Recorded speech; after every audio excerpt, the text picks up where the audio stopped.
move with the presentation. Before that, let me check some of the setting over here.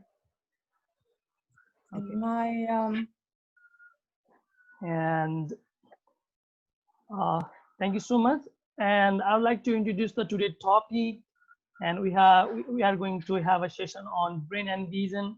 And we have a very special delegates to give a presentation regarding the topic. Dr. Cathy Stron. She is OG, FCOVD, FCSO, and FNRA. And on the behalf of all the participants and Dr. Purushottam Joshi sir and Dr. Gyan Bahadur Basnet sir, I would like to welcome you, Dr. Cathy. Thank you. And you want to mute everyone, and then I'll unmute if I need to. Okay, doctor. So yes, I did, doctor. Yeah. Yeah, good. So welcome, namaste. And this is the first session. It's about brain and vision. And I have quite a bit on the slides. I don't know if everyone's gotten the handout, but it will all be there, so that will be helpful to you. And I did put one section at the end of the handout, and I have the slides here that's kind of extra if we have time.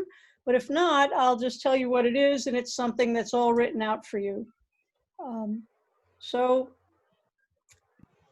let me just start by talking about how they now like to divide up the aspects of vision in terms of, they use these terms in terms of vision loss, but it's a good way to think about the eye and brain in terms of the kinds of things we normally look at and the kinds of things we're going to see, especially if we start working more with patients who have various binocular vision issues, who are what we call vision therapy or vision rehabilitation candidates.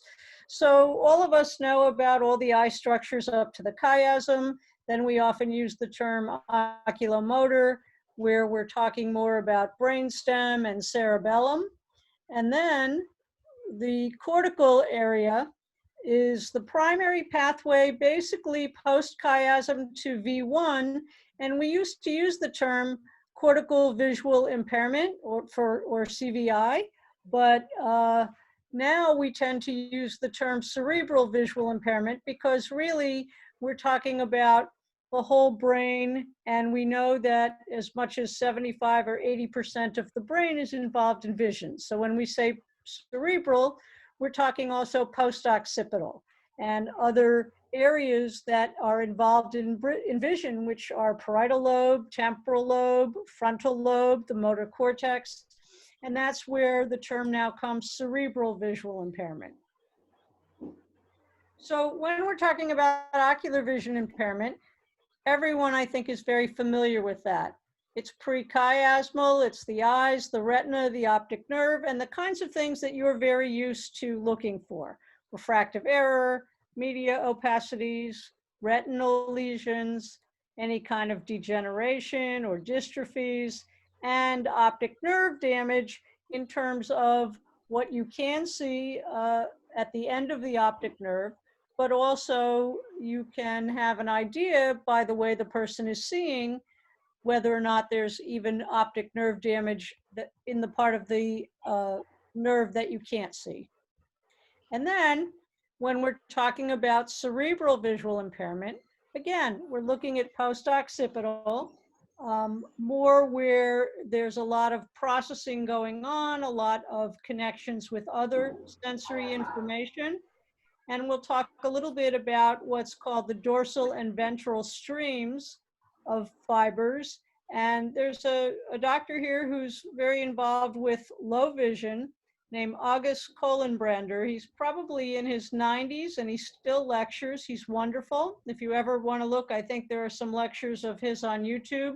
And he calls it cognitive visual dysfunction. He's actually an ophthalmologist. And at least here, we don't find many ophthalmologists talk about vision in the way that we do in terms of visual processing, and he absolutely does. So this picture is showing you a little bit of the ventral and dorsal streams, but I have a better picture in a moment. This picture was by Dr. Leah, like you've heard of the Leah cards and the Leah characters that we use, especially with young children. And so this is one way of representing that. But I think what will be easier is to look at it this way.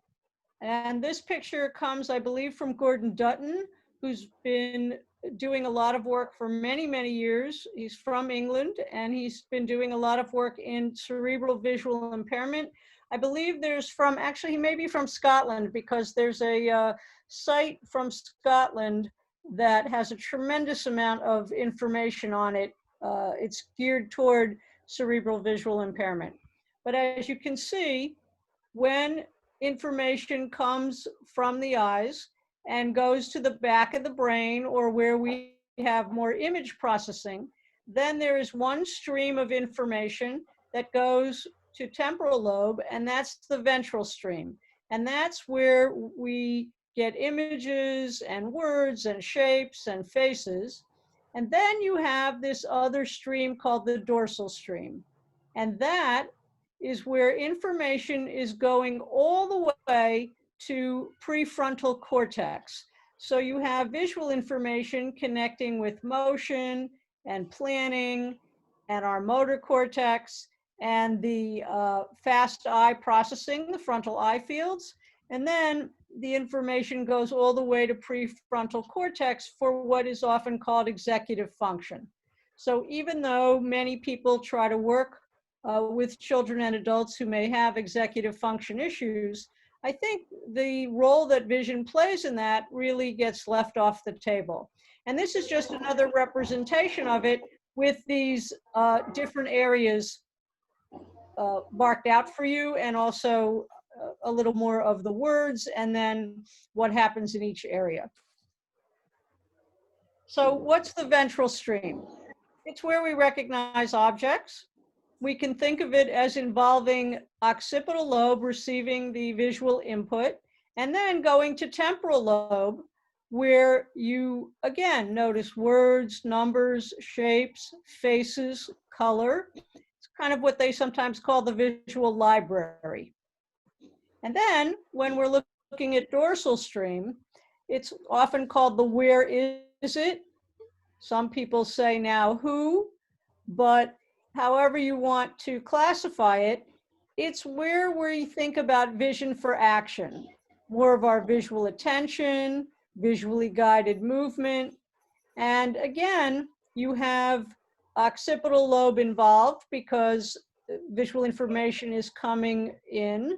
But then as it goes to posterior parietal lobe and ultimately to prefrontal cortex, you have this integration of sensory input with attention and motor and managing much more complex visual processing. And you also get feedback from frontal cortex. So you get feedback because of the motor cortex and the motor aspect being involved, all our head and eye movement, and essentially the more motor side of vision. So I know that many people think about vision as a sensory system because of how we see, but I always tell my patients that vision is actually a motor system. The sensory is an input, but the motor is the output. And I like to tell them that our visual system is actually the way we touch the world.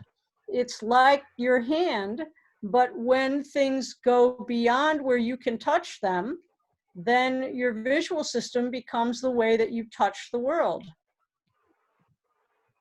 So what are some of these aspects when we're looking at models of vision? Well, when we talk about the visual system, and we're talking a lot about that ventral stream, then we're talking about the more focal aspect of vision. So being identifying things, eyesight, visual acuity, but we forget about what some people call the ambient process. Some people like that name, some don't. Some just say peripheral vision, but it's spatial orientation and localization in space. So I have this saying, and I'm sure it wasn't original with me, but we like to say that visual acuity, while not unimportant, relates to vision as the alphabet does to the process of reading. So even if you have good sight, it doesn't mean that your visual processing is good. And if you know the alphabet, it doesn't mean you can read. So what do we want to think about when we think about vision? Again, as I mentioned, the sensory aspect is the input piece, but that motor output is probably in many ways more important. And if you have optimal visual processing, you're going to get better sustained attention, you're going to process faster, and you're going to have superior comprehension or perception. And when I say comprehension, I don't mean just reading comprehension. It's how you comprehend all the information around you. So I'm going to just go through this next section a little bit quickly, but I wanted you to have some background about the different aspects of the brain. So when we talk about parietal lobe, obviously we are talking about this dorsal stream, and it's an area for integration of sensory input with the visual system. And the aspect of integrating other sensory input with vision is a way that we construct a coordinate system to represent the world around us. If you have damage, for example, to left parietal lobe, you will get these different conditions, primarily related to language, although there are various types of what's called agnosia, and it is difficult to perceive objects. And left parietal and temporal lobe lesions can affect verbal memory and sequential memory.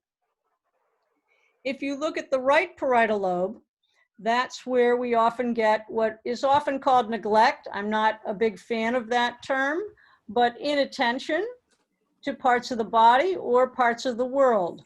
So the newer term is either spatial neglect or unilateral spatial inattention. Most of the time it is with right parietal lobe lesions and you get a left inattention. You can have it on the right, but it does happen less often.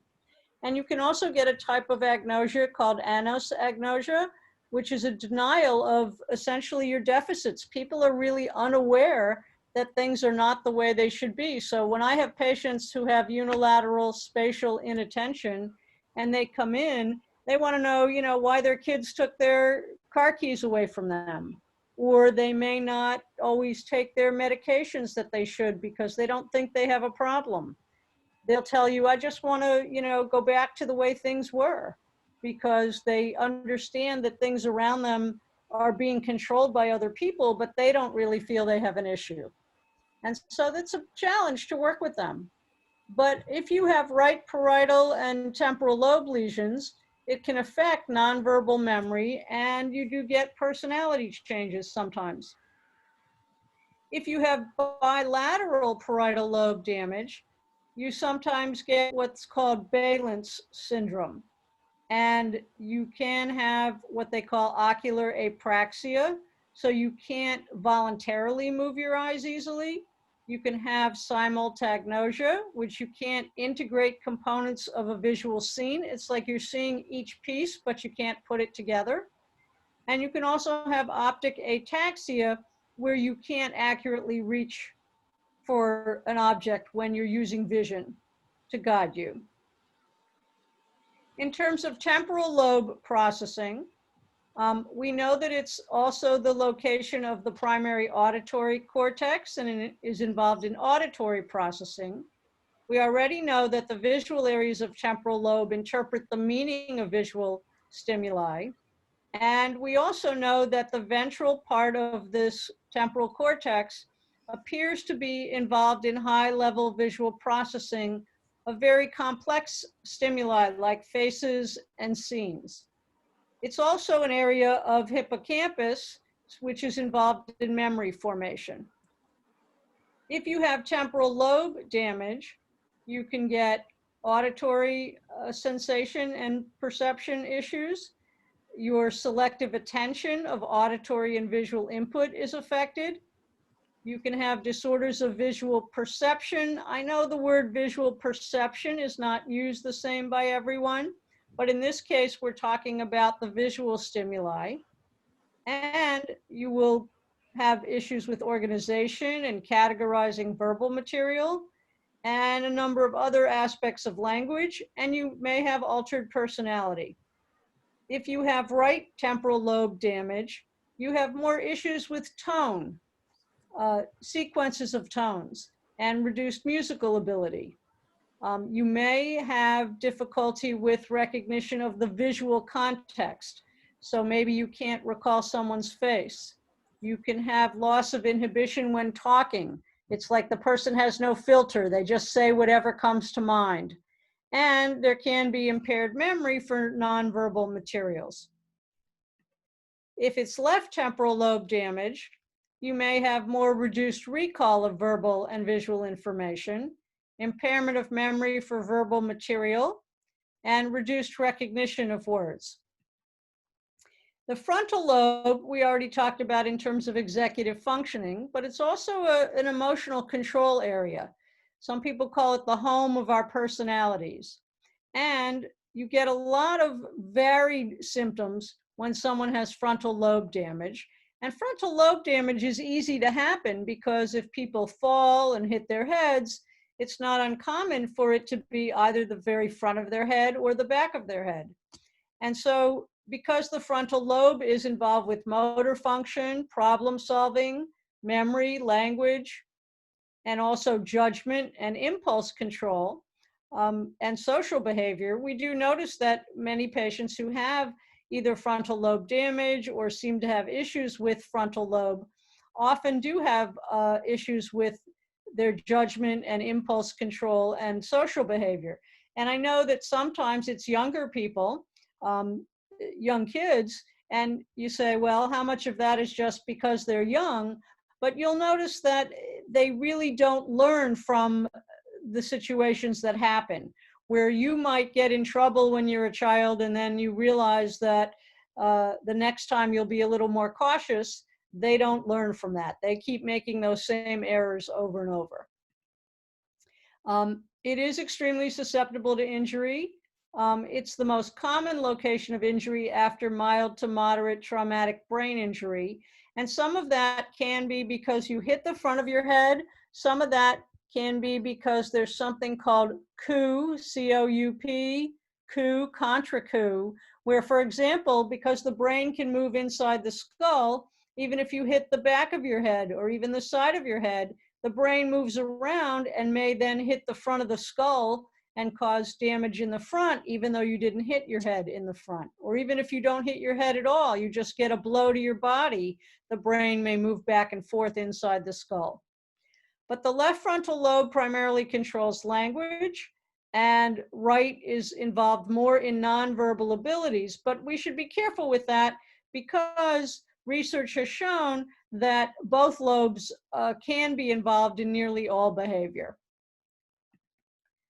If you have frontal lobe damage, you may lose fine motor control, ability for motor planning.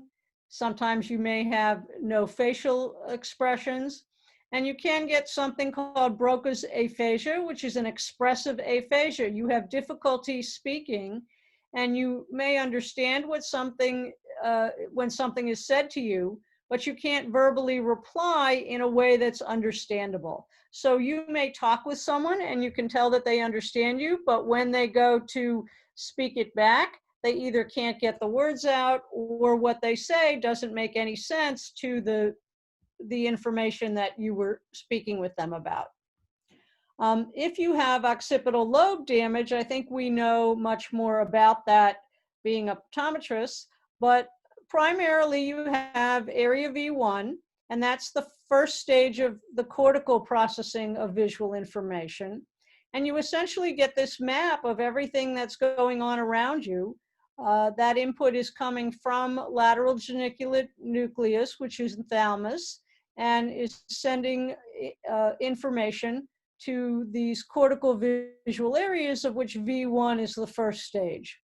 If you have damage to occipital lobe, you can get scotomas, visual field defects. We're very familiar with stroke, for example, and having homonymous hemianopsia. You can get other impairments of visual perception or visual processing, in that some patients experience hallucinations, where there are visual images but no external stimuli causing those images. They can have distorted images, in that objects may appear larger or smaller than they really are, and sometimes it can affect color discrimination. If you have a lesion right at the junction of the parietal, temporal, and occipital area, you can get what's called alexia, which is an inability to see words. It's a word blindness, and so you can't read. Or you can get agraphia, which is an inability to write or spell. And sometimes you'll see a note that might say alexia with agraphia or alexia without agraphia. So what happens when information is coming in to our visual system, and what fibers are there to transmit that information? So basically you have not only ventral and dorsal stream, but you have these two neural pathways called magnocellular and parvocellular. So magnocellular is about 10% of the fibers. It's actually more in lower visual areas like brainstem, and it's primarily responds to black and white. So I always say to someone, if you're in a room and someone asks a question and you raise your hand to answer the question, if you wiggle your hand back and forth instead of just holding your hand steady, it's likely the person is going to call on you, because that magnocellular system is sensitive to movement. Then you have the parvocellular system, which is much slower, and it is about 80% of fibers, but it responds to color and high contrast black and white. So we often think of parvocellular as more related to the focal system, and magnocellular is more related to the ambient system. So then we say, okay, what is visual information processing? So if we have the ability to extract and organize visual information and integrate this information with other sensory modalities and higher cognitive function, then we are using visual information at the highest level, where we are able to make sense of what's going on around us, to make very quick decisions, to know where to move our eyes next, to know where to move our bodies next.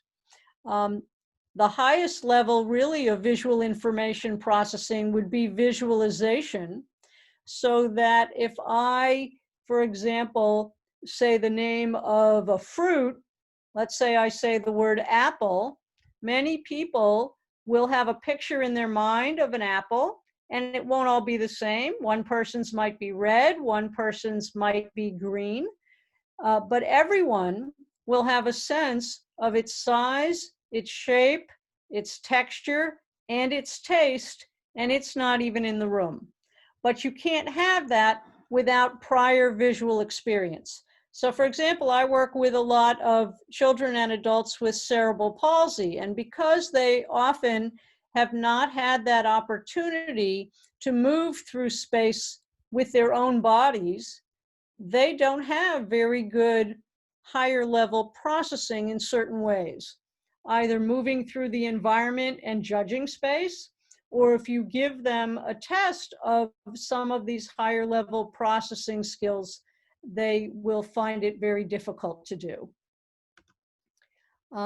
Some of the areas that we talk about when we're talking about visual information processing is bilateral integration, using both sides of the body, our visual spatial skills for laterality and directionality, So like left and right on ourselves and left and right in real space, visual motor integration, analyzing visual information. So things like visual closure, figure ground, visual memory, discrimination, and spatial relationships, and visual auditory integration. We also have two ways of processing. We may do it simultaneously, or we may do it sequentially. So simultaneous processing is when you kind of take everything in all at once. It's the bigger picture, probably more related to magnocellular function, at least initially. It does require a certain amount of visual spatial processing, and it's a little more right brain in that it's more global, spatial, and simultaneous. And vision as a general system is more simultaneous. You know, there's a saying that a picture is worth 1,000 words. So think about it. If you walk in a room, you can make a judgment about everything that's in that room. You could even close your eyes and probably tell me many of the things in the room. And it only took less than a second. If you had to describe all those things, it would take a lot of words and it would take a lot of time. And that's where we get into sequential processing, where you're processing information, what we might call serially, one step after the other. And it is probably more related to left brain function, and language is more sequential. And then we have the speed of processing. And I think this is a huge area for a lot of people. So some people call it perceptual speed. It's where we require automaticity, to be more automatic so that we can take in information and respond to that information. Some people may be familiar with a test called the developmental eye movement test. And the first part of that test has you reading numbers in a vertical manner so that you're looking more at what's called rapid automatized naming, or what we call RAN, meaning that there's less oculomotor function involved. And then you can compare that to how someone reads the exact same numbers in a horizontal fashion. And when you look at the comparison, you can have a sense, is it more of an oculomotor issue or perhaps more of a speed of processing issue? And if you have someone who has issues in this area, you may find that they can process the information if you give them enough time. So for example, even children that have certain kinds of learning disabilities, they may know the information, but they can't process it easily and accurately and efficiently. So if they're given a time test, they don't do very well. But if you give them enough time, they will do okay with the information. And sometimes you can see that because parents will bring to me tests that children have had, formal tests, often maybe by a psychologist or neuropsychologist. And if you look at the test carefully, you'll sometimes see scores that are very different from each other, because if it's a time test, they didn't do as well as when it was untimed. So now we really want to talk about the vestibular system, and it gets a little complicated here, and complex, I should say. So I'm going to go through this, but it's good that you'll have the slides afterward because there's quite a bit of information here. So when we talk about the anatomy and physiology of our vestibular system, there are really three components. You have a peripheral sensory apparatus, or motion sensors in the body. And then you have a central processor, or the vestibular nuclei. And then we have the involvement of cerebellum, more for motor output, and to the ocular muscles and spinal cord. So again, you have sensory input, then you have this central processor, and then you have motor output. And that's just a picture of the vestibular system. And you can see, and we'll talk about in a minute, that there is a vestibular nerve. The ear actually has semicircular canals, and then has what's called a utricle and a saccule. And then you have the external auditory canal, which is how sound comes in and gets kind of concentrated to come in through the ear. So if you look at the inner ear, what you see is something called the bony labyrinth, and that's where you have the three semicircular canals. You can see them on the left here. And you have an anterior canal, a posterior canal, and a lateral canal. So you can activate those more depending on your head position. For example, if you put your head down about 45 degrees, you're giving more input to an anterior canal.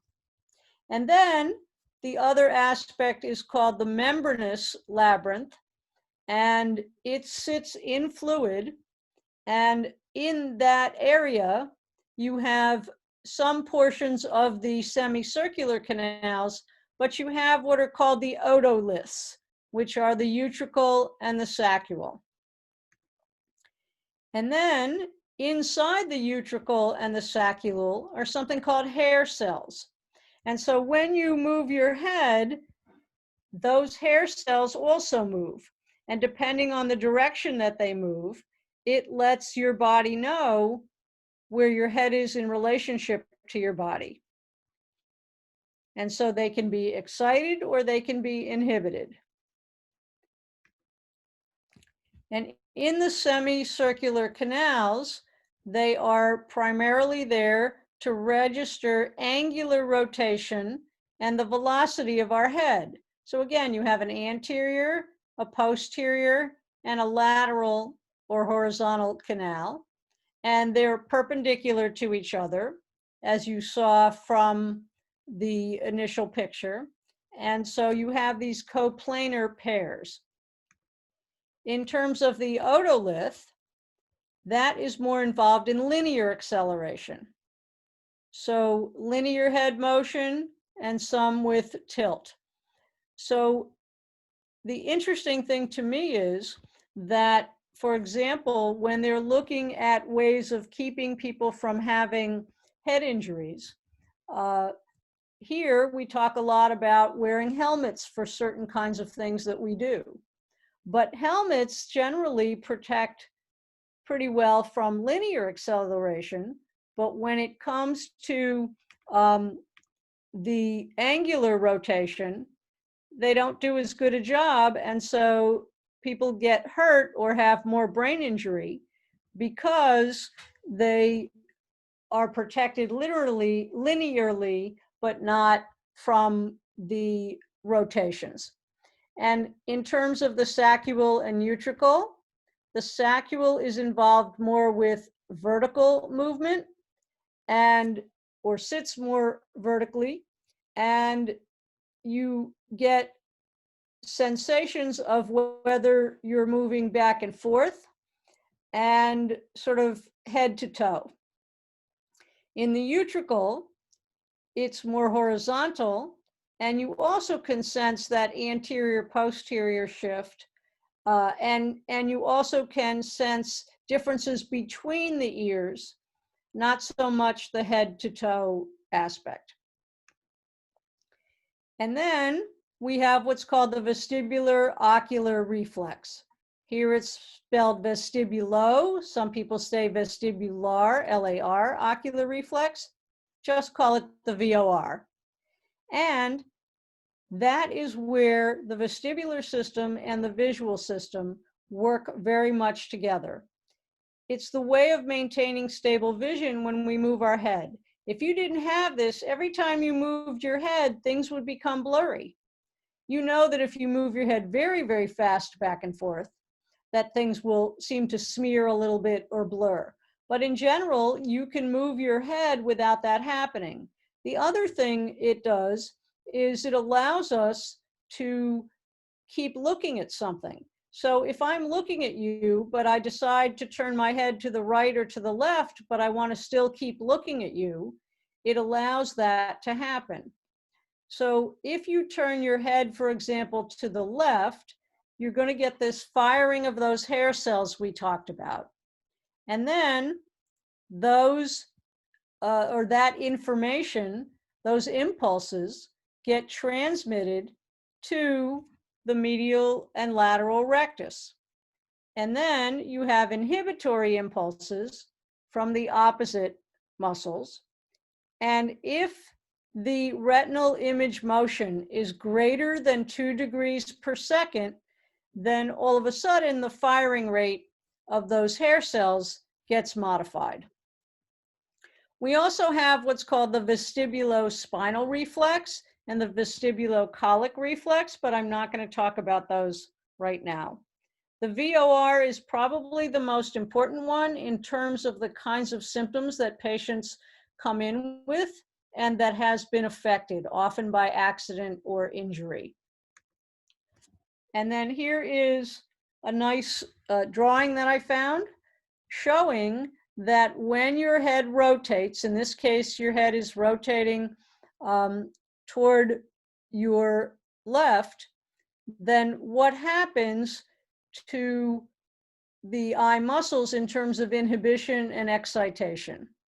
And again, we're not going to spend a lot of time on it now, but it's a nice thing to go back and look at so that you really have a sense of how intimately connected the vestibular system and the vestibular system and the visual system are connected, and how much there is a change in either one when either one is affected. So if you have visual issues, it may affect vestibular. And when you have vestibular issues, it affects vision, including how clearly we see. So this is another drawing of that vestibulo-ocular reflex. It's a little involved, but again, I put a lot of this here for you to have afterward. So in this case, if your head is moving to the right, your right semicircular canal is activated, your eighth nerve is activated, and the contralateral sixth nerve would be activated. And then things go through the medial longitudinal fasciculus, the MLF. And again, now you have sixth nerve activation, which in this case would be your left lateral rectus. And you're going to have right third nerve activation, or the right medial rectus. And you can look to the left. If you have damage, one of the things that can help you determine where that may be is that the eyes tend to drift to the side of the lesion. We also have the cervical ocular reflex. And this is important because when patients are injured, they often have a lot of neck and back issues. And when they have neck issues, because they can't turn their heads in the usual way, and they tend to turn their bodies more, all of this gets kind of thrown off base. The other is, we know that 20% of the nerve fibers from the eyes go to lower brain areas, like brainstem, superior colliculus, for example, and that relates to our posture. So if this cervical ocular reflex is not working properly, you can appreciate the effect that it would have, because it interacts with the VOR, the vestibular ocular reflex. Eye movements are driven by proprioceptors in our neck. And when the vestibular apparatus is injured, it's going to act differently than when the vestibular apparatus is working well. And in and of itself, it doesn't have a lot of clinical significance, but it's important to understand what happens when someone can or cannot move their neck. The cervicospinal reflex, which we're not going to spend a lot of time on, begins to act when the body is rotated, when your head is stable and your body is rotating. And then we have the cervico-ocular reflex. Again, I'm not going into that today. So this is just kind of a drawing out of what happens when you have neck and vestibular and visual all working together. And so you can see that the visual system has input in terms of sensory motor control, in terms of the neck. We know that the vestibular and the visual are connected through the vestibulo-ocular reflex. You have vision connected with cervical or the cervico-ocular reflex. You have the vestibular connected with cervical through what's called the vestibulo-ocular reflex. And so you can see that all of these things have to come together in order for us to see well, to have good control of eye movement, to have stability of posture, and to have control of our head movement. It's a little dense to look at this initially, but I think once you think about all these other pieces and you come back to this, it's going to make a lot of sense. So what are some vestibular disorders that patients will present with? And even though you would think that they might go to a general physician first, I find here that most general physicians are not so well versed in the vestibular system. And sometimes patients present to you first because they have visual symptoms. Things are blurry, or they feel dizzy, or they feel like the world isn't stable. So the most common one is something called benign paroxysmal positional vertigo. And as I like to say, do not say it 10 times fast. It's called BPPV. And what happens is that there are crystals in the ear that are supposed to stay in a certain position. They're called otoconia. And if they get out of place, then you start to have hair cells activated that normally would not. And so what happens is a person may bend over, they may lie down, they may just turn quickly to one side, and all of a sudden they're dizzy. If they try not to move, it disappears.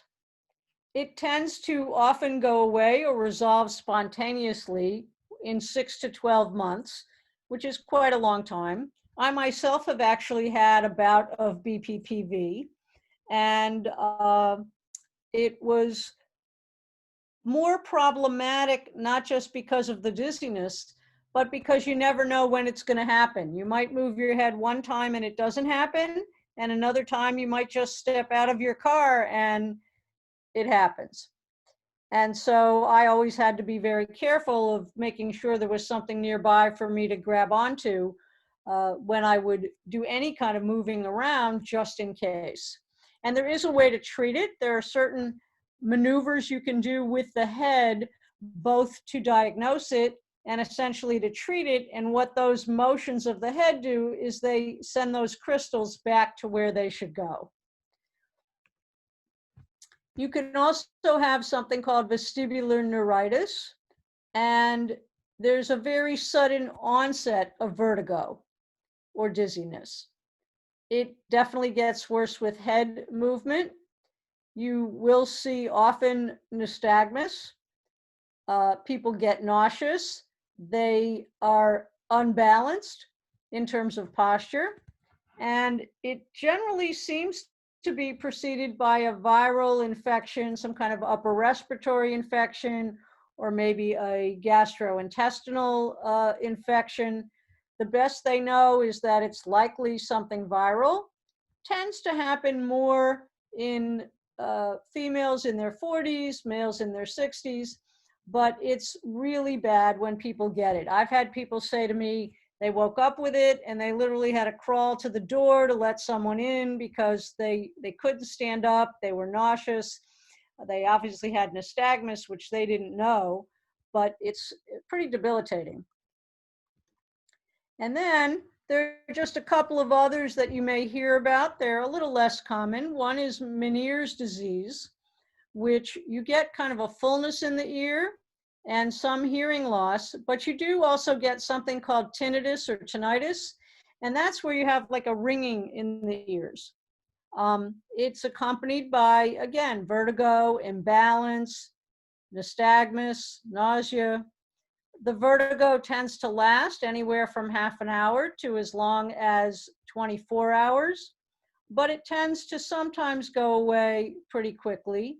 Hearing generally returns, but there are people who have it for a very long time, and sometimes if it's progressing, the hearing doesn't come back in the same way. And then you may occasionally run into something called perilymphatic fistule, or it's a superior semicircular canal dehiscence. Sometimes a patient may report that they had some trauma or they heard like a pop in their ear, and they may have gotten some vertigo and some hearing loss. And auditory stimuli, sounds, can actually bring on some vestibular symptoms. And generally rest will alleviate it. Sometimes it's even happened from sneezing or blowing your nose. In terms of clinical presentation to us, one of the other conditions that patients come in with sometimes is vestibular migraine. They have a disequilibrium, they have vertigo, but it is a type of migraine. They do get headaches, but not always as bad as you think. And they do often have motion sickness that's associated with the migraine.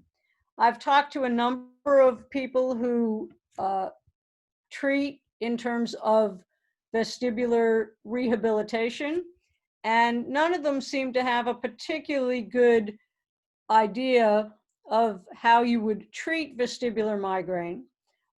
I think that like any migraine, you don't know when it's going to come on. I know that they look at some medications. I think there was actually a new one just released here in the US for it, but I'm not sure how successful that is.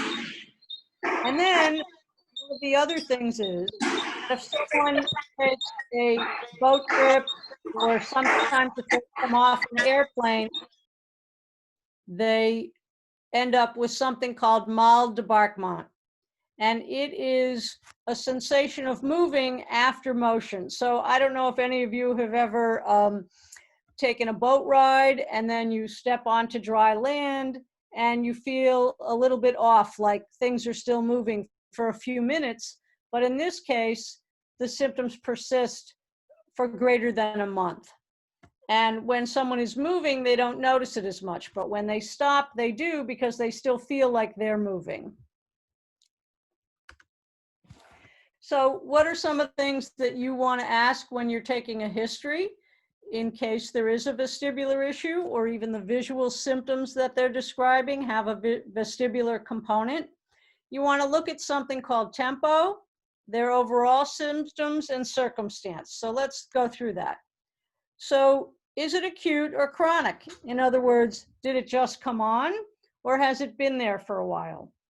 You want to ask people if they can remember when they had the first onset of dizziness. For example, when I had my BPPV, I was actually having some symptoms for a while that I didn't realize was BPPV, because I would get a little bit dizzy when I bent over to pick something up.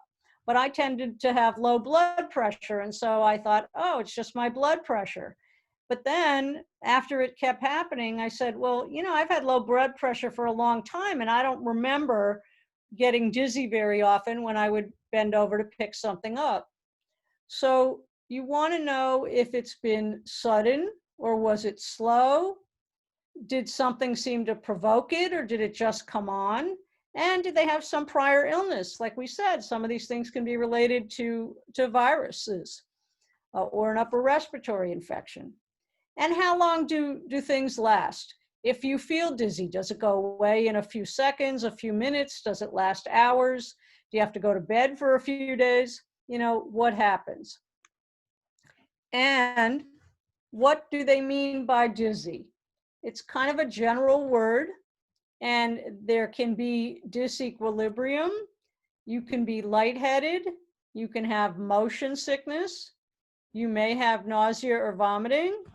Do they have oscillopsia? Oscillopsia is when you're still, but the world still seems like it's moving, looks like it's moving.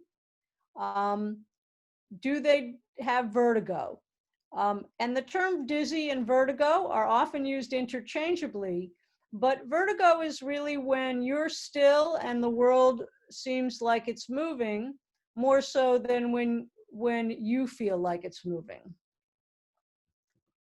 And how does it occur? Again, if they move, does it happen? If they stop moving, does it happen? Is it spontaneous? Does it get worse if they move their eyes or move their head? Also, medications. There are medications that have as a side effect vertigo. And some people say that there's often a psychological component to vestibular disorders. I wonder, though, if it is that it's connected with certain psychological conditions, or if it's that in some cases, the person is experiencing it for a period of time, and then they begin to question themselves. Now, in terms of our vertebral arteries, there is something called vertebrobasilar insufficiency.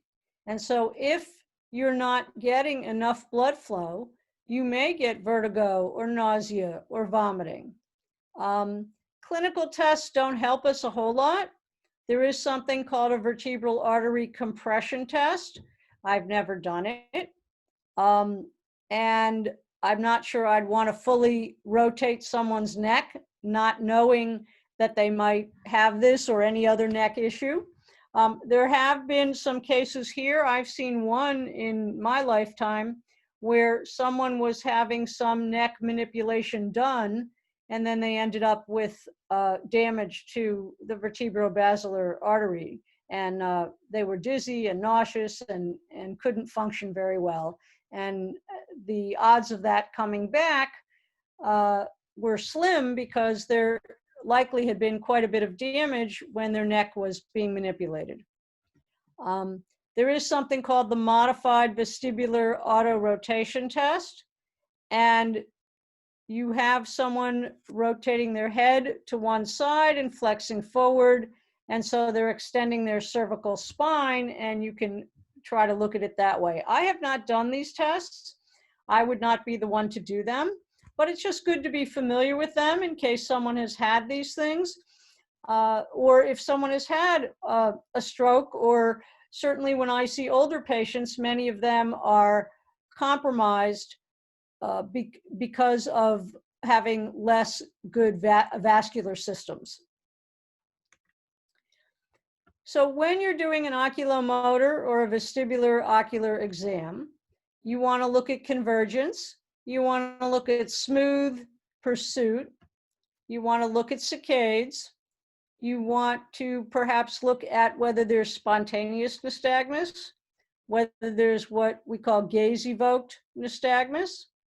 Is there a skew deviation, which is a higher level type of problem with eye movement? And you want to look at vestibulo-ocular reflex, not only in terms of the VOR itself, but something we call VOR cancellation, or the ability to inhibit the VOR, and we'll talk about that. There's also something called the head impulse test. There's head shaking nystagmus, and there's what's called dynamic visual acuity. Now, in optometry, when we talk about dynamic visual acuity, we tend to say it's when the material we're looking at is moving. So instead of looking at a typical letter chart, you might be looking at a letter chart that someone is moving in a circle or back and forth. In terms of vestibular testing, when they talk about dynamic visual acuity, they're talking about what happens when your head is moving, not when the target is moving, and I'll show you that. There's also something called timed up and go, which is a really easy thing for us to look at if you want to have some sense of a person's vestibular system. So you put a line on the floor about 3 meters away from the patient, and you say, okay, I want you to sit in this chair, and I want you to walk to the line at your normal pace, turn and walk back to the chair and sit down again. And you time them when you say go, and you end when they sit down, and you can let them practice it once. But if you have someone, especially where you are concerned about the vestibular system, when they get up to that line, sometimes you can have them make a right turn and sometimes a left turn. And you can see that the cutoff score is if it's greater than 11.1 seconds. Let's call it 11 seconds. They say that this test is sensitive, not very specific, but is sensitive. So it's an easy one to do with patients, and you don't need any heavy duty equipment to do it. For BPPV, you can sometimes fix it with one treatment because the way it's diagnosed is you're putting someone flat on their back on a table with their head extended over the edge of the table, and you're holding their head, and then you quickly move their head to one side or the other, and you're looking for nystagmus. It turns out that when you notice that many times just having done that maneuver with their head, you've reset those crystals. So they say that diagnosis can be difficult without what are called Frenzel goggles, which magnify the eyes so you can see the nystagmus more. But I have to tell you, I've seen it in patients and I didn't need Frenzel goggles. If it's more subtle, I suppose that would be helpful, but I have certainly been able to see it without it. Again, this debris gets dislodged from the otoconia, and these otoconia start floating in that endolymph, that fluid in the semicircular canals, and they don't belong there. So when you move your head, now these otoconia are moving around. That causes movement of the fluid, and that deflects parts of the inner ear. And so within about 40 seconds, you'll get this vertigo and nystagmus. And then it goes away pretty quickly. I know when I was getting it, it would come on suddenly, but I would hold on to something and I would just stand still for a minute and it would be gone. And then it might not come back sometimes for days, weeks, months. It came back quite a bit for a period of time, and now I've gone years, I think, without any symptoms of it. But it did come back quite often, at least a number of times a year, just all of a sudden for quite some time. The most common one is when the posterior canal is affected. The diagnostic test is what I was talking about, where when you move the head in certain positions, you are affecting different canals.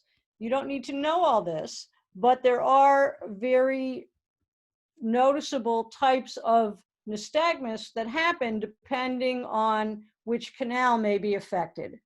And basically the treatment is what they call canalith repositioning, which basically is doing the same thing you do to diagnose it, sometimes more than once. And then there are some special exercises you can give people to do at home, which tends to settle those otoconia down and keep them from getting out of place. Again, if it's the anterior canal, you get a little bit different again, and the treatment is the same. That's maybe 13%. And the horizontal canal is about 5%. So that is on vestibular. Now, I think we still have a little bit of time to go. If we do, I can go through this section.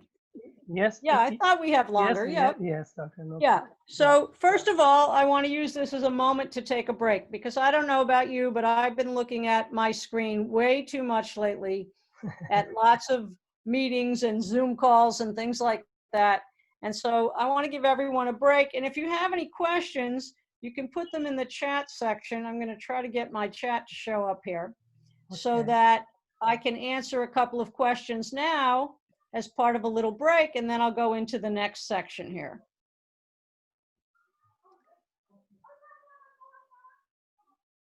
Does anyone have anything from that first part? It was a lot of information, but I know that you either have or will be getting a handout of all the slides.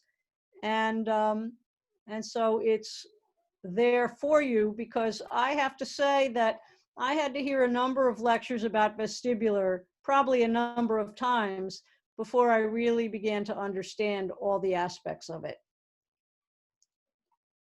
So any questions? I don't see anything here, but if someone has something they'd like to ask, feel free, just type it in the chat. We'll take about another 30 seconds or so.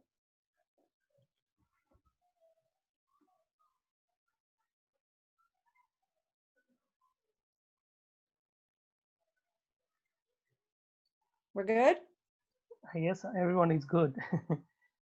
Good. All right. So let me do this next part, because I think this is something you'd really like to learn and to work with. And I put it in here just so that you would be able to have it in case we didn't have time to get to it. But since we have time, that's excellent.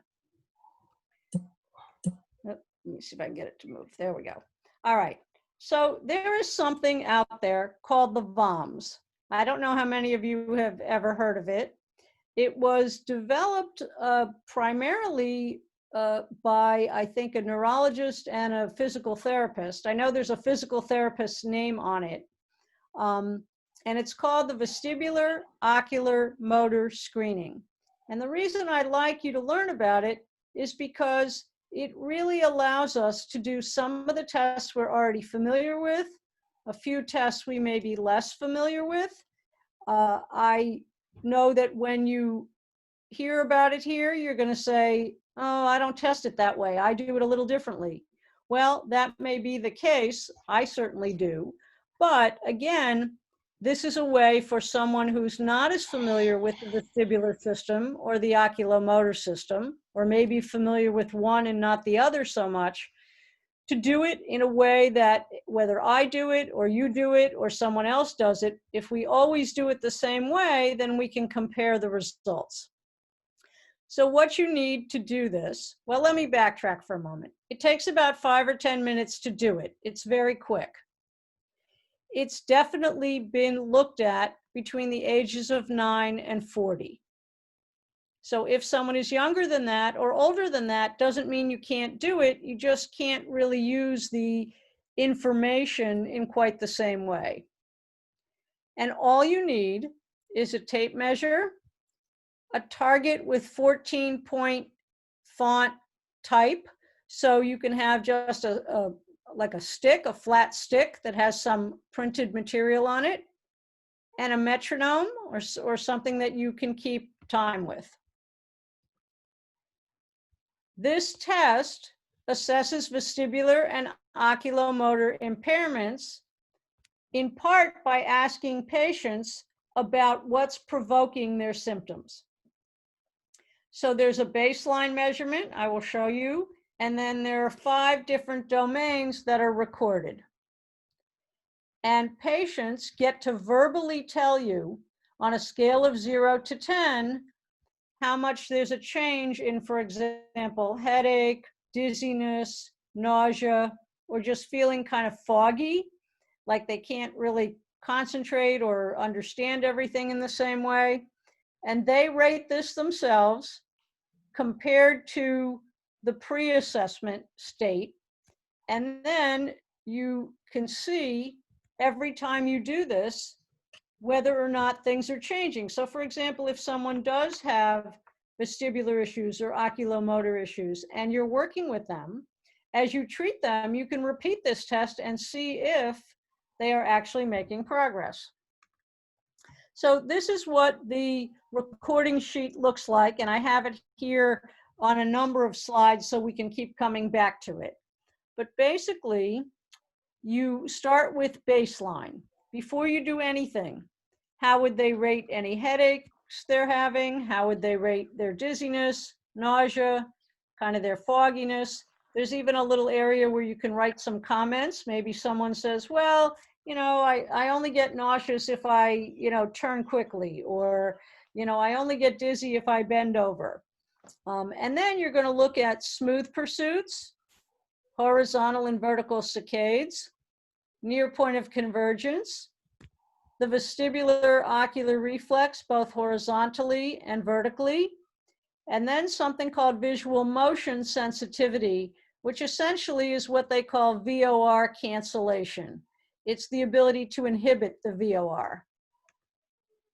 So what are baseline symptoms?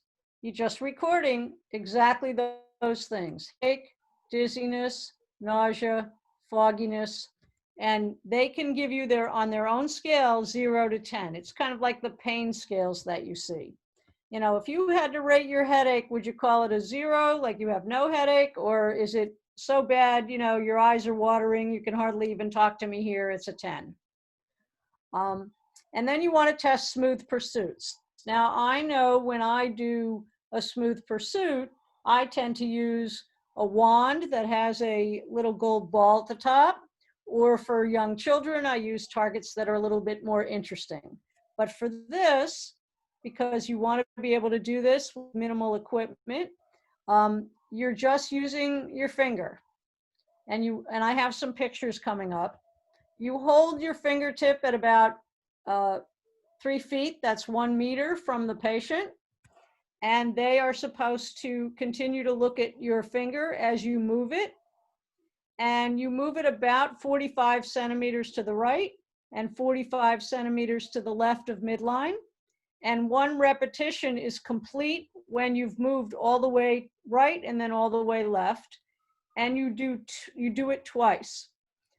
You try to move the target at approximately 2 seconds to go fully from left to right, and then 2 seconds to go from right to left. And then you can also do it in the vertical direction.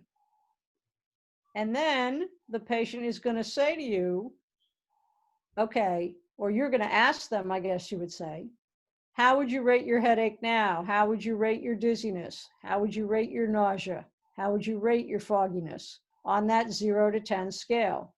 And you would fill it in on that chart, right here on the chart. So I'm showing you some pictures where you can see the examiner's in the white coat, just moving her finger for smooth pursuits, for horizontal saccades, which we'll get to, where the patient would be looking back and forth, and you can do saccades vertically as well. So for saccades, you're going to hold 2 fingers up at about 1 meter from the patient. And again, you want to be about 45 centimeters to the right and left of their midline at that distance of 1 meter. And that allows the patient to gaze about 30 degrees left and right. And you want them to, as quickly as possible, move their eyes back and forth from 1 finger to the other. 1 repetition is complete when they've moved all the way to the right and then left and back to the middle. And you ask them to do it 10 times, or you count till they do it 10 times. And again, when they stop, rate your headache, rate your dizziness, your nausea, your fogginess. Someone might have had a headache that was a 1 and now it's a 3. Maybe their dizziness was a 3 and now it's a 7. They get to choose that number. And then you want to do the same thing vertically with 2 points. Again, you're about 1 meter from the patient. Your fingers are spread about 45 centimeters above and below horizontal midline, and they can look up and down about 30 degrees. And 1 repetition is complete when their eyes move up and down and back to the middle, and you do it 10 times. And again, they rate their symptoms. There's the chart again. And then you want to look at convergence. And that's where you want to use, excuse me, the small target, and you start at Doctor, arm's length. I guess we can rest for a few minutes if you have problem. You have no rest? No, I'm okay. I'm fine. Okay. I have some water here. I'm good. So yeah, it's allergy season, you know. Yeah. So you can see here's a stick, and on it is some 14-point material. They have one letter. You can put a few letters. We all know that we were always taught to do near point of convergence with an accommodative target. So this is certainly a way to do that. Now understand that this test goes between the ages of 9 and 40. So you're going to get presbyopic patients. What they're saying is they should ignore the blurring of the image. I have to tell you that I have patients who have a really hard time with that. And if you've had anyone who's had a brain injury, at which time a receded near point of convergence is very common, I find that as I move toward them, they move backward.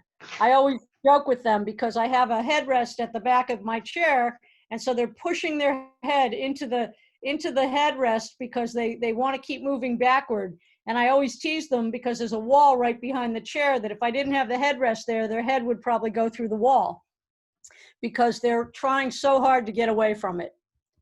But basically, you want them seated, and it's important they wear the appropriate lenses. If you have someone, for example, who wears a progressive lens, you can have them lift the glasses up a little bit so that the target is clear, or you can grab some, single vision lenses in a trial frame. If they don't wear it for near or should not be wearing it for near, then you want to take it off.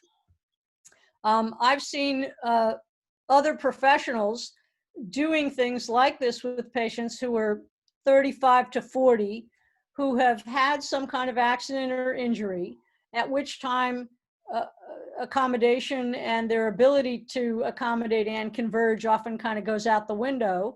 And they're trying to give them an activity where they want them to do something like pencil push-ups. And the patient can't do them or can't do them successfully. And in fact, sometimes they can make it worse. And it's because they just don't understand vision. They think they do, but they don't.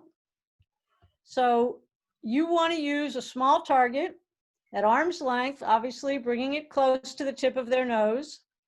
When they notice they see two, or obviously when you see one eye moving outward because they've quickly suppressed the second image, then that's where you stop. They say that blurring of the image is to be ignored, and you can tell the person that. The distance in centimeters between the target and the tip of the nose is measured and recorded, and you want to repeat it 3 times, and you want to mark those down 3 times. So you have room here to do that. You have measures 1, 2, and 3 on the right side of the chart there. And it's very interesting because when you do this with anyone, you may find the first time they do well, but the second time it's a little further back, the third time it's a little further back. Now, if I have someone who's 30 or under, I do ask them if the target becomes blurry, because sometimes they will be able to allow the target to come in more closely because they're either over-accommodating, likely over-accommodating if they can maintain convergence. And so the target stays single, but it's very blurry. In fact, I had a young boy I worked with a very unusual sort of strabismus. And when we would do certain activities, he would say to me, well, I can make it single or I can make it clear. Which one do you want? So again, after you do it 3 times, you're recording their symptoms, but also it's not normal if they say if it's greater than or equal to 6 centimeters from the tip of the nose. 6 centimeters is very close. And I suppose that if you ignore any blur, the patient may be able to come in a little bit closer than when we do it. But in an optometric exam, I've always been taught that the near point of convergence is normal at about 7.5 centimeters. The other thing this doesn't do, which is important to us, is to look at the recovery. So I may have someone who has a break at 7.5 or maybe even 6 or 5 centimeters, but they can't recover single binocular vision until 20 centimeters or 30 centimeters. So that's just as much an issue as being able to do the convergence in. But for this particular aspect of testing, they don't look at that. They're looking at basic ability to converge. And you can see here how they're just bringing it in toward their nose. And you can't see their eyes because they've covered the eyes for privacy. Then you want to test the vestibulo-ocular reflex. And that's the quality of our vision, or the ability for things to remain clear as our head moves. And again, you can hold that 14-point target in front of the patient along their midline at a distance of 1 meter. And what you're going to do is this. They say here for the horizontal VOR that the patient is asked to rotate their head horizontally while maintaining focus on the target. If you can, I would have someone else hold the target, and I would go behind the patient and hold their head on each side and move their head at the proper speed. Because I find if I even put a metronome on and ask them to move to the beat of the metronome, it's hard for them to do it, and it's certainly hard for them to do 10 repetitions if they're uncomfortable. So what you do is have them move their head, or you move their head, about 20 degrees to each side. And if you set a metronome at 180 beats a minute, then you can be doing a movement to each side and back within 1 beat. So you'd be going right center in a beat, left center in a beat, right center in a beat, left center. You don't stop, but the idea is that you're crossing that center line at the end of 1 beat. And it's considered once when you've gone fully to the right and left, and you do it 10 times. And this time, you ask them to rate these symptoms 10 seconds after the test. Because for most of us, when you do that, you're going to be a little more dizzy, maybe even a little nauseous immediately when you stop, because you stop the head very quickly and very hard, but you want to give them about 10 seconds. You also get kind of a post-rotary nystagmus, and so that should also calm down within that time period. And then you can repeat it vertically. It's the same, except now the head is being moved up and down. If you want to really see one of these tests in action, there are a lot of good videos, for example, on YouTube out there, where you can see it more in action, because that's a challenge to show here. But you can see that this is someone where the head is moved. Now they have to keep looking at the target. So the VOR, again, is that ability to move our head left or right and still maintain fixation on the target. Here, you're just having them rate their symptoms. When I do it looking for an issue with the VOR, I use my letter chart, which is 10 feet away from the chair, but calibrated for 20 feet. And what we do is we ask the patient the lowest line they can read. I see I can't spell horizontal. And if they can read, for example, the 20/20 line, when you do this test, they should keep looking at the chart and trying to read the letters. And if they lose 2 or more lines of acuity, then there's likely a problem with the VOR, because that's when patients will come into you and say, you know, when I move my head, things are kind of smeary. You know, they'll say it's not that I can't see, things just aren't clear. I hear that a lot. And so when I measure it, I want to know if they lose that acuity. If they lose more than 2 lines of acuity when you do this, and I do it only horizontally for that. I don't do it vertically. But for this, you do both and have them rate their symptoms. And there's the chart again. And so now the last one is this motion sensitivity, visual motion sensitivity test. Sometimes it's called VOR cancellation. This is the ability to inhibit that sort of dissociation between head and eye movement. And so the patient stands for this one. Their feet are about shoulder width apart, and you want to try to have them facing a busy environment. I know that this test is done a lot by physical therapists, and they'll say, well, if I'm in the clinic and, you know, there's a bunch of people in the room, I just have them face toward the people that are in the room, you know, moving around doing various activities. If not, I usually take them into my vision therapy room, and there's a counter, and we have all kinds of equipment and things sitting on the counter, and we have charts taped up on the wall, and that tends to be kind of busy. And so you're going to stand a little bit behind the patient so they can move, and you're going to see they're going to hold their arm out. Now, in this case, she's holding one arm out. I have generally seen it done where you take both hands, you outstretch your arms, and you clasp your hands together, and you put your two thumbs sort of on top of each other and have that as the target, as if it was one arm, but the two thumbs are on top of each other. I assume that it can be done both ways. Maybe with two arms together, you can't move your arms quite as freely, but you're not going all that far. What you're doing is holding the arm outstretched like that and moving it left and right so that the patient maintains focus on their thumb, and they're rotating their head, their eyes, and their trunk all together. So this is not following it with your eyes. This is following it with your whole body, as if it's just one piece that's moving. Your eyes, your head, your body, your arm, it's all moving together. And then what you do is you move about 80 degrees to the right and to the left. And then you have a metronome going at 50 beats a minute so they can go approximately one beat in each direction. One repetition is when they've gone back and forth and back to the middle. And you have them do that 5 times.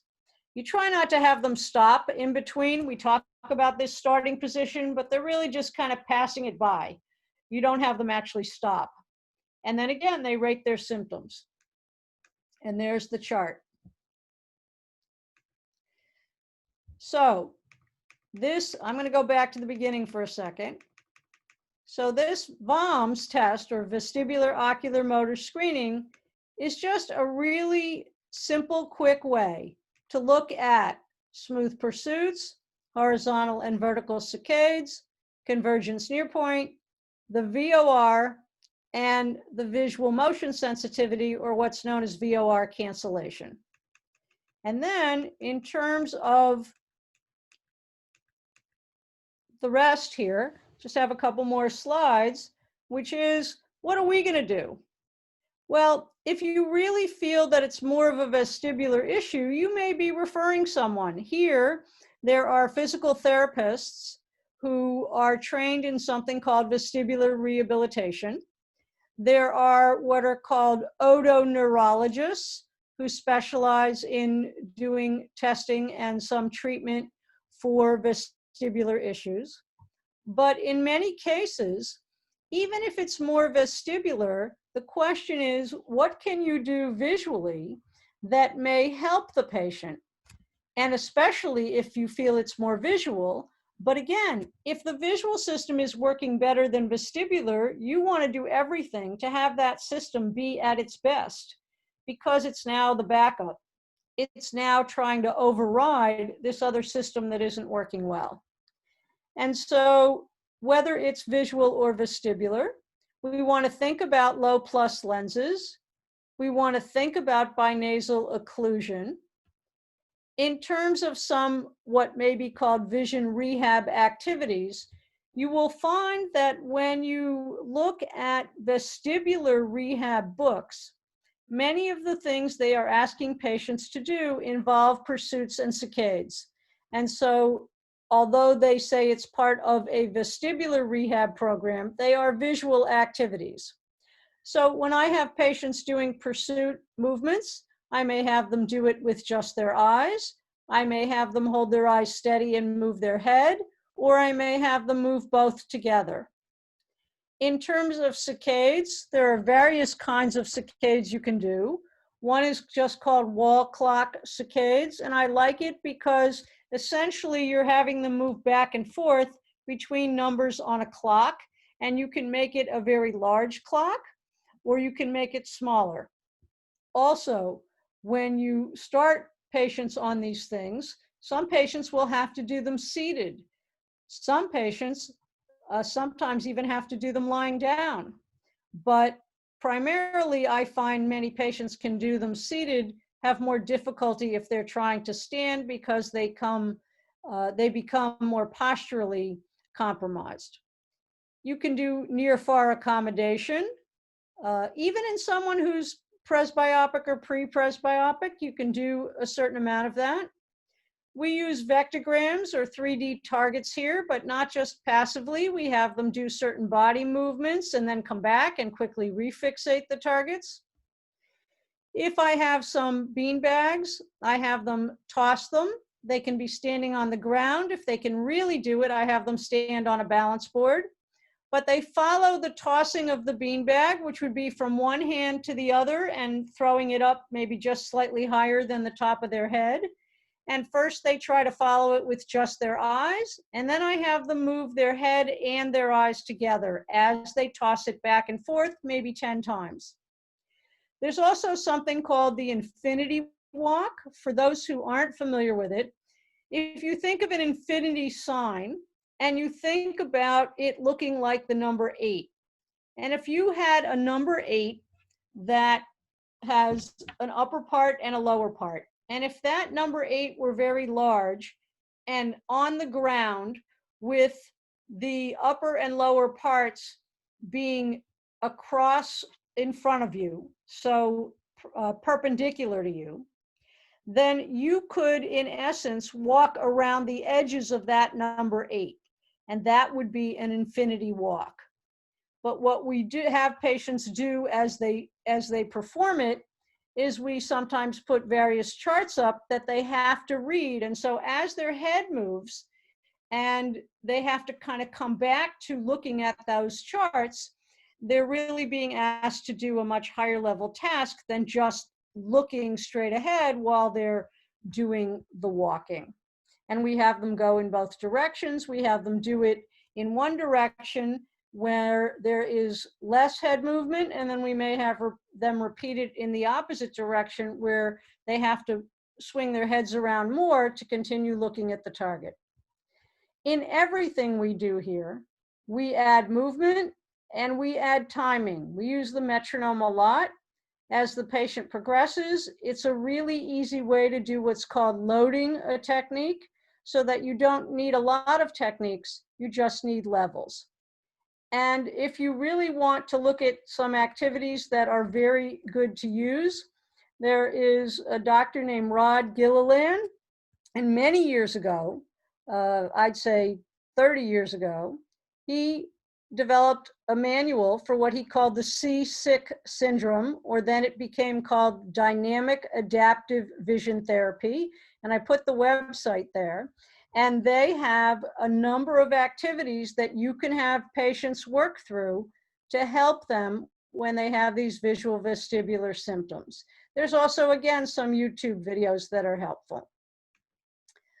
In terms of VOR exercises, I don't think we're the ones that are necessarily going to be doing these, but I put them here so that you would understand when someone has vestibular issues and they're doing vestibular rehabilitation, these are the kinds of things that a physical therapist, for example, or a physiotherapist might ask the patient to do.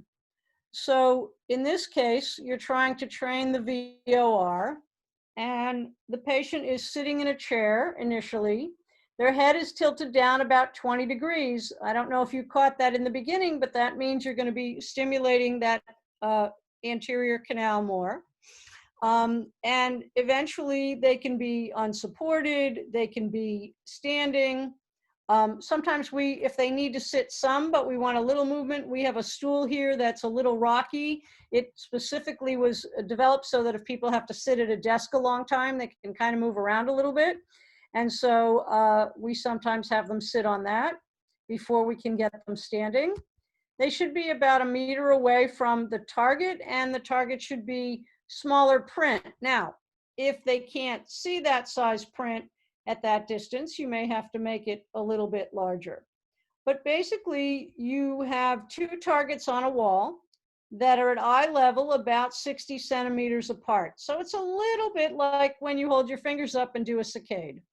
and you have them move their eyes to the left target and then to the right target. So what they're going to do actually is this. They move their eyes to the left target, just their eyes, and then they move their head to face the target. So then when they move their eyes to the right, they also then follow with their head.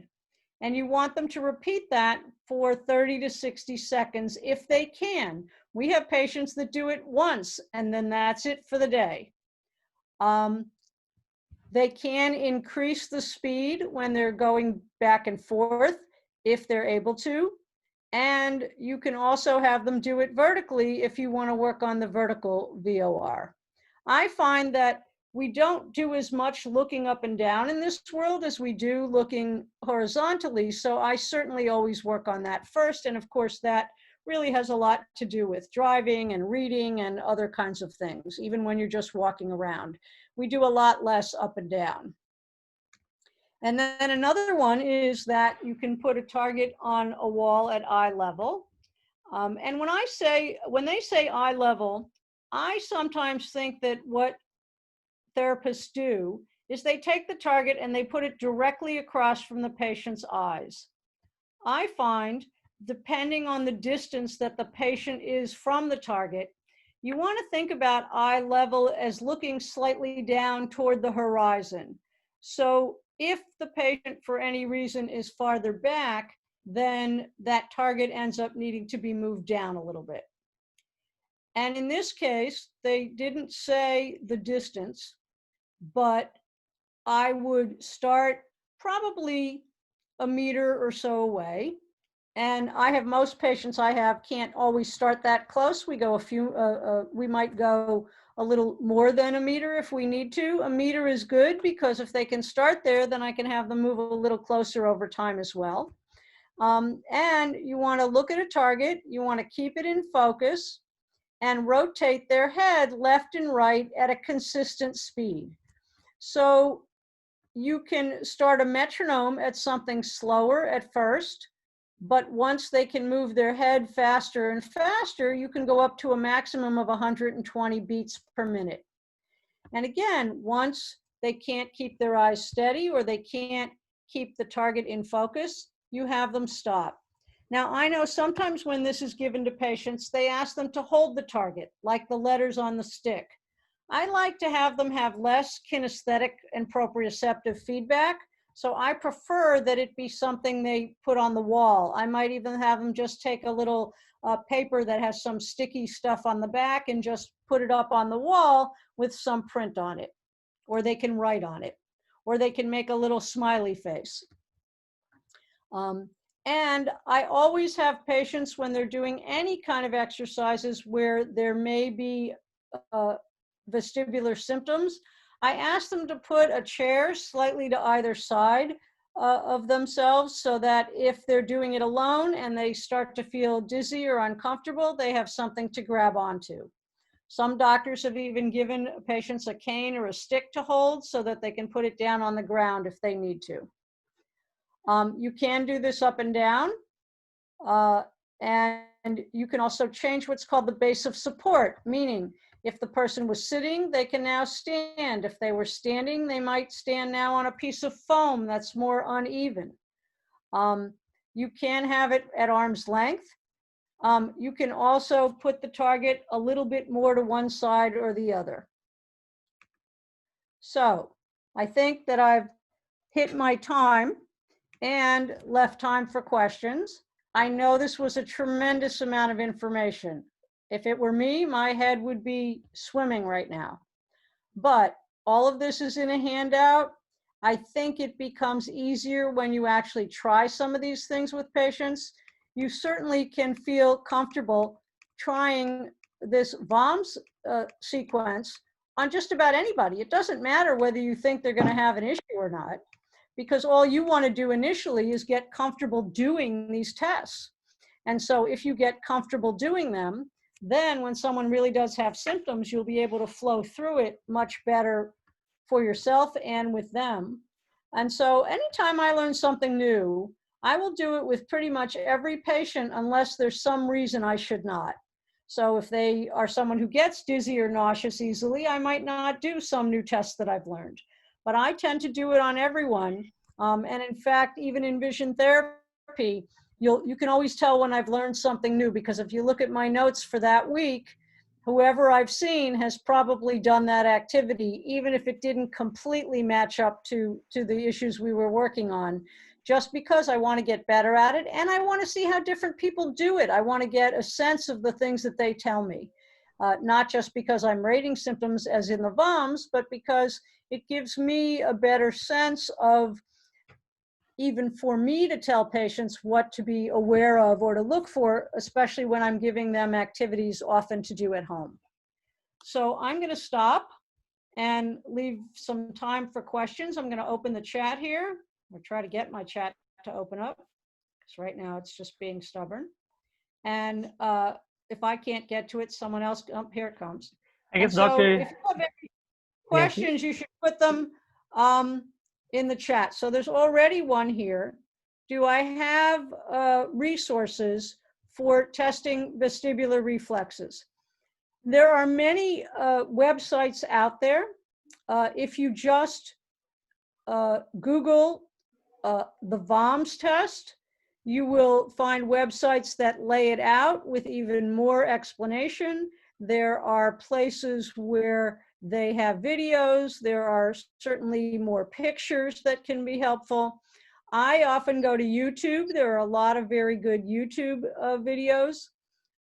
If you also type in vestibular rehabilitation, you will get sites talking about vestibular rehabilitation, but also some of the testing and some of these conditions that we talked about. There is here an organization called VEDA, V-E-D-A, and I believe their website is vestibular.org. And it is for patients, but they have a lot of nice one-page information sheets for you to learn more just about how to talk about it with patients. They also have here an organization called ASHA, A-S-H-A. It's a speech and hearing association, and they have quite a bit of information. I even used a couple things from their website that I found helpful when I was putting this together. And there is a doctor named Timothy Hain, H-A-I-N, and I know that he's got a website. It's not the fanciest website, but there's a lot of good information there as well. But I'm sure that there are probably even some more local opportunities for that. And if you know a physiotherapist or a physical therapist or even an occupational therapist, maybe they work in a hospital and they work more with patients with vestibular issues, you know, they may have some resources for you that I don't know about because they're more local to you. And then another question is, for patients with reduced visual acuity during a horizontal VOR, how can we help them? Well, I haven't really asked the question, how low can visual acuity be before you don't generally have the same difference from one line to the next on a chart. And I've always kind of wondered if we use something like the EDRTS chart, would that be better because it's logarithmic from line to line as opposed to most Snellen type charts where, I don't know, there's like no rhyme or reason from one to the next. I mean, we know in terms of how it works in terms of the angle it subtends at the eye, but it's not logarithmic. So I think that if they have reduced acuity, then you may use what they can see and see what happens as they are trying to do, or you're moving their head, either way, to do the VOR. But you will find that there are patients with reduced acuity who still have issues with the vestibulo-ocular reflex, in the sense that they may just say to you, you know, everything is just getting blurrier when my head moves, or even when you stop until, 5 or 10 seconds goes by, the world is worse. Things are worse than they usually are. You can have them sitting in a room with things they can notice fairly well, as detailed as possible, maybe something a little closer to them. On this test, it's 14-point type. You're not going to be able to use that with someone with reduced acuity, but maybe if you're doing a larger chart, a little bigger than a stick, and you're having them move their head and see what happens, they may not lose 2 lines of acuity. That may not be a metric you can use or should use, but they may tell you that what they could see clearly is becoming foggier and harder to make out. And I think that's a way of looking at it. But I need to talk with some low vision people and ask them a little bit more about that. Any other questions? Okay. I guess I want to check the question over here. Did you read this question, Doctor, from the Annie? I read these off, Okay. No, I read this off the chat. I don't know if there's another Q&A section. No, Doctor, this is only Q&A section. Some of them have Q&A at the bottom of them, I've noticed. Some of the Zoom screens, I don't know why. And so it's a different place where you ask a question versus chat. Okay. But this just has the chat section, and I was able to get that to open up. So that's all I see right now. Mm-hmm. I do think that you want to look at this material again. I think you want to think about it, and certainly we all learn it better when we have a patient who has those issues. Maybe there is someone where you work that works more with patients with vestibular issues, so you can teach them a little more about vision, and they can teach you a little bit more about vestibular. I think we need to work together more, because I've seen too many therapists doing things visually that are not really appropriate for that particular patient, and they don't always send the patients when they could benefit from binasal occlusion or low plus, or even they're 35 years old and now they need a near point prescription because an accident or injury has really made that pre-presbyopic situation worse. Okay. And especially now with everyone on screens so much, it's nice when you can blow things up on the screen, but that's not always an option. And I think that some people will have symptoms. I have a lot of patients who have these kinds of issues who cannot work on a computer. Just the refreshing of the screen is problematic for them. They probably have a heightened critical flicker fusion. And so they can't do this stuff. So we have to find ways to help them. And that's another area, which is knowing when to send them for some type of assistive technology, even though they may have good eyesight. And so that's a whole other discussion, but certainly there are options out there that can be very helpful, very simple options for them to be able to do some of these things on their computer. All right. Anything else? I was looking here, questions. So if anybody have the question, please come up with the question. And if you want to talk with the Dr. Cathy, you can unmute yourself and ask the question. Yeah, if you don't want to write it down, you want to ask me or talk to me, that's fine.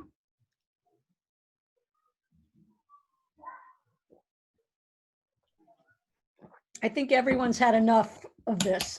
Hi, Cathy, how are I you? know if I had to listen to this for this long, my brain would be swimming.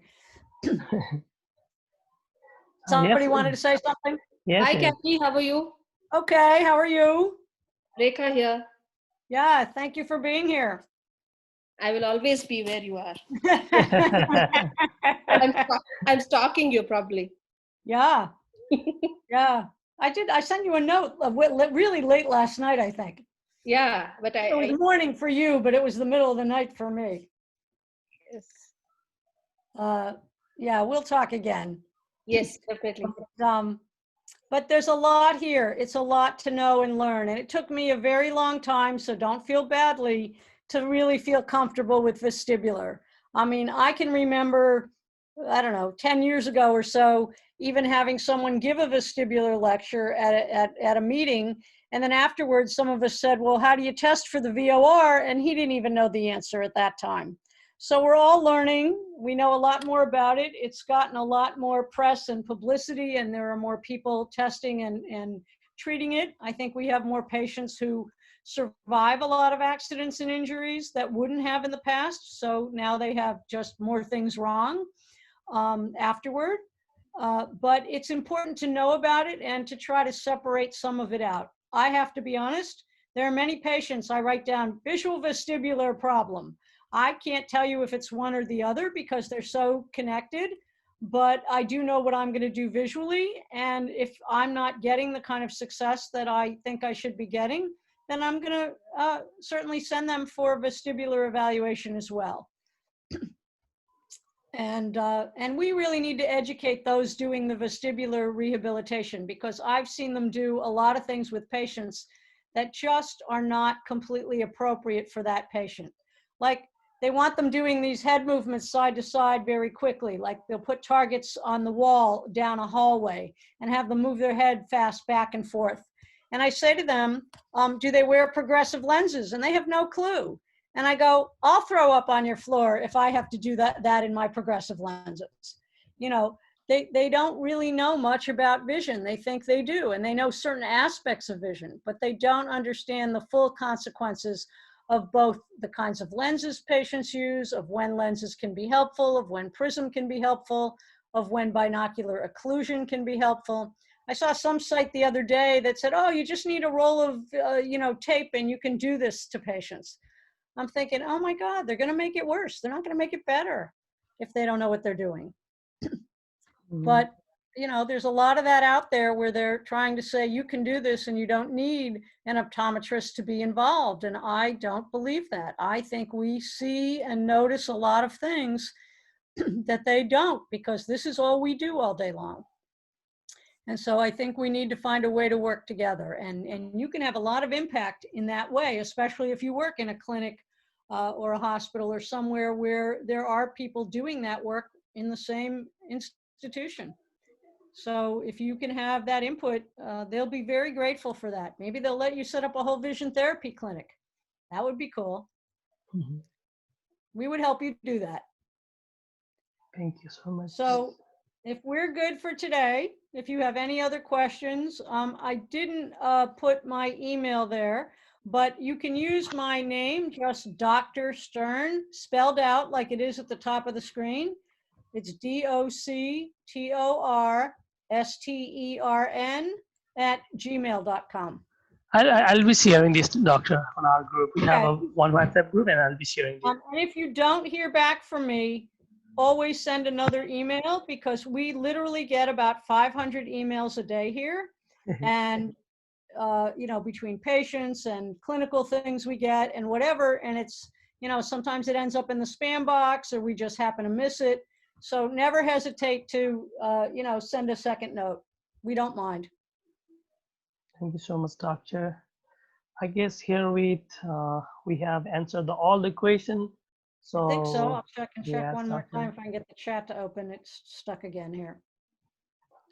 It only opens sometimes. Let's see if I move a slide, if it'll open. Do you see another one there at all? Because mine's not, oh, here it comes down. Oh, there's one more something there. Let's see. Oh, in my experience, what's the role of binasal occlusion? Binasal occlusion can be very helpful. Binasal occlusion, for those who may not know, is when you take a small strip of tape and you're putting it vertically on a pair of eyeglasses. Some people make it as wide as the space between the edge of the eyeglasses near the nose and the limbus. But we find in these patients, it often needs to be very, very narrow. We start off with it incredibly narrow, a very, very thin strip, and then we may make it wider if we think it's helpful. But it does seem to take away the part of vision where you have to use binocularity at the highest level. It gets you a little bit more aware of periphery and keeping that magnocellular system more open, because I do find that patients functionally seem to have a type of tunnel vision because they are just not using that magnocellular or balancing focal and ambient well. And we have a lot of patients who use it and continue to use it. And while we generally start off with it the same size on both eyes, I've had patients where we make it larger in one direction or in front of one eye than the other, just because that seems to work for them. And we will sometimes have them not only try what we do here, but I teach them how to put a piece of tape on the glasses. When you're doing it, the easiest way is to put the tape on the front of the eyeglasses, and when you think you've got what works, then you put a piece of tape on the back of the eyeglasses and you trim it down so that it's closer to their eyes and also tends to fall off less easily and get less dirty. And what I do after I put it on the back of the glasses is I have a copy machine here, or you can just take a picture. But I make a copy of it, or I take a picture of them wearing it, and I mark the distance I'm standing so that I have a sense of the width and size of it if it does fall off, or depending what I want to measure the next time when they come in. So it's a good thing to do. Someone taught me years ago that if you have a copy machine, you can put the glasses on the copy machine and just take a picture essentially of the glasses. So now you could just do it with your phone, but know what distance you are from the patient, because they're going to look a little bit different, depending where you are. And just mark that down at the same time. And then I usually take a little millimeter rule and I mark how wide roughly it is. If it's wider, you'll tend to angle it a little bit from top to bottom. You might angle it a little bit because of the fact that your eyes are closer together when you converge for near than when you're looking for distance. But I don't always do that. I often just leave it straight up and down. So I hope that was helpful. Yes, doctor. I guess these are the questions so far. If anybody wants to ask a question, platform is still open.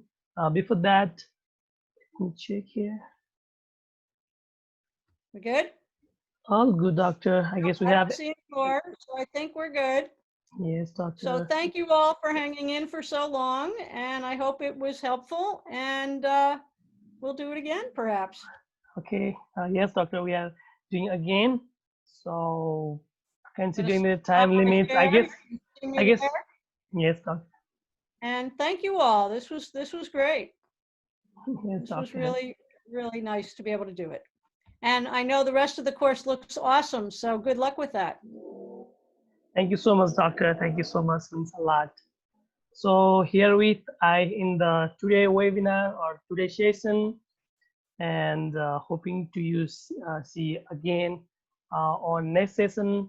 And I'd like to thank especially Dr. Cathy. And before ending the session, I'd like to request Dr. Purushottam Joshi sir to put a few words regarding the program.